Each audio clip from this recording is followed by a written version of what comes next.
প্রবাসী ভাইয়েরা কত কষ্ট করে তার ফ্যামিলি ভালো রাখার জন্য, আর আমি একটা মেয়ে কষ্ট করতেছি এই আশাপু, এই তুমি রঙের কাজ করতেছো?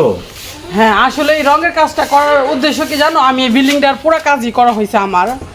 কিন্তু আসলে আজকে কিছু কথা বলতে আসলাম আমাদের প্রবাসী ভাইদের জন্য।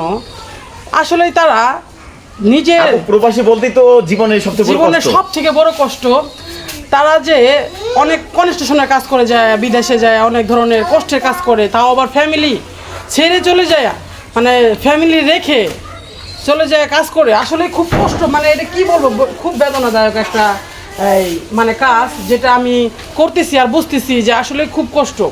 কি বলবো, লাভো প্রবাসীরা তো যারা হাজার হাজার মাইল দূরে থাকে, তার অনেকে কনস্ট্রাকশনের কাজ করতেছে, অনেকে রঙের কাজ করতেছে, অনেকে বিভিন্ন কাজ করে, মানে তাদের ব্যাপারে তুমি কি বলতে চাচ্ছ? প্রবাসীদের জীবনে খুব কষ্ট আসলে অনেক। আমাদের আপুরা, তোমার স্বামীও তো প্রবাসী, তুমি এই ব্যাপারে কি বলছো? হ্যাঁ, আমার স্বামী তো আমাকে ধোঁকা দিয়েছে, ছেড়ে চলে গেছে। তার মানে বলতেছে প্রবাসীরা ধোঁকা দিয়েছে তোমাকে? না, প্রবাসী বলতে সবাইকে এক সবাই তো এক না, এই পার্থক্য আছে। আর বিশেষ করে কি জানো, আমি এই কষ্টগুলো করে বুঝতে পারতেছি যে প্রবাসী ভাইয়েরা কত কষ্ট করে তার ফ্যামিলি ভালো রাখার জন্য, আর আমি একটা মেয়ে কষ্ট করতেছি, এই অনুভবটা করতেছি। আসলেই এই যে মানুষের পালাটা এত এত কষ্টজনক হয়, আসলে এটা না করলে বোঝা যাইতো না।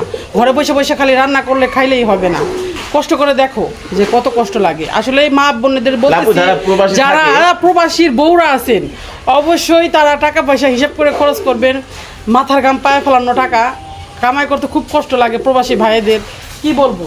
আর এই তো কাজ করে এই ধরনের কাজ তো তুমি যখন দেশে করতেছো, দেশে তো ওরকম রোদ নাই, যখন ওই যে মরুভূমি দেশ আছে সৌদি আরব, অনেক কষ্ট, মানে রক্ত যেরকম ঘিলু থেকে, মানে কি বলে, আরাফাত ময়দানে গেলে ঘিলু টকবক করে ফুটে, এরকম ধরনের একটা ব্যাপার হয়ে যায়।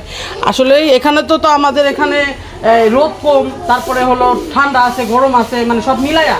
কিন্তু প্রবাসী ভাইয়েরা তো দুবাই, তারপর সৌদি, মালয়েশিয়া, অনেক দেশে, মানে সব থেকে গরম জাতীয় দেশের মধ্যে যাতায়াত। আর আমার অনেক ভাইয়ারা আছে যারা হলো মালয়েশিয়ার থেকে দেখেন, তারপরে সৌদির থেকে, দুবাই থেকে, কাতার থেকে, তারপর ওমান থেকে অনেকজনে আমাকে কমেন্টস করেন।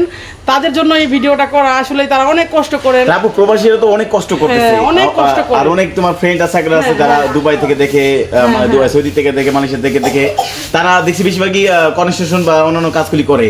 মানে এই তাদের নিয়ে এই ভিডিওটা করা। আসলে তারা অনেক কষ্ট করে, ফ্যামিলির লিগে অনেক কষ্ট করে। অনেকে তো বিয়ে করে তার বউ সন্তান ফালাইতে গেছে, হ্যাঁ চলে গেছে, কিন্তু আদৌ কি তার জীবনে কি সুখ আছে?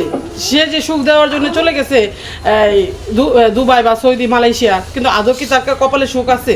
জানি না। আসলে সবাই সন্তানের জন্য, বউর জন্য তো শিখেছে না। হ্যাঁ, খুব কষ্ট করে তারা। আমি নিজেও বুঝতে পারতেছি, আমি এই কাজগুলো না করলে হয়তো বুঝতে পারতাম না। আমার স্বামীও এক প্রবাসী ছিল, সেও আমাকে কষ্ট করে কামাই করে দিয়েছিল, কিন্তু সে এখন যে কি হলো বা কার পাল্লায়। তোমার স্বামী কি করতো? সেও কনস্ট্রাকশনের কাজ করতো। তার মানে তুমি যে কাজ করতো এই কাজও করতো? সে এই কাজই করতো, কিন্তু আসলে তার কি হলো, সে চলে গেল আমার ছেড়ে, আমাকে থুয়ে চলে গেল। এখন দেখি আল্লাহ কপালে কি লেখে। আল্লাহ যদি কপালে সুখ না লেখে তাহলে তো সুখ খুঁজেও পাবো না। তাই বলে আসলে প্রবাসী কতটা কষ্ট করে, মানে কাজ করে তারা এই তাদের সংসার বা সন্তান মানুষ করতেছে, এই ব্যাপারে যদি কিছু বলতে আপু। আমি এই ব্যাপারে বলতে একটাই কথা বলতে চাই যে প্রবাসী ভাইদের স্যালুট জানাই। তারা অনেক কষ্ট করে, কারণ তাদের টাকা তো হক টাকা, তাদের তো অনেক কষ্টের টাকা।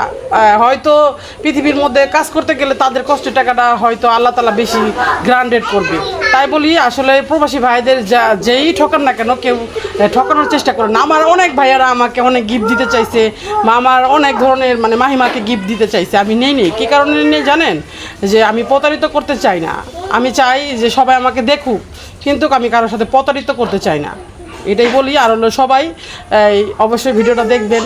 কী কারণে আমি আপনাদের মাঝে কী কারণে ভিডিওটা করা, যে আসলে প্রবাসী ভাইয়েরা এত কষ্ট করে কেন তাদের মূল্য হয় না, কেন মূল্য আসে না, তাই অবশ্যই ভিডিওটা দেখবেন।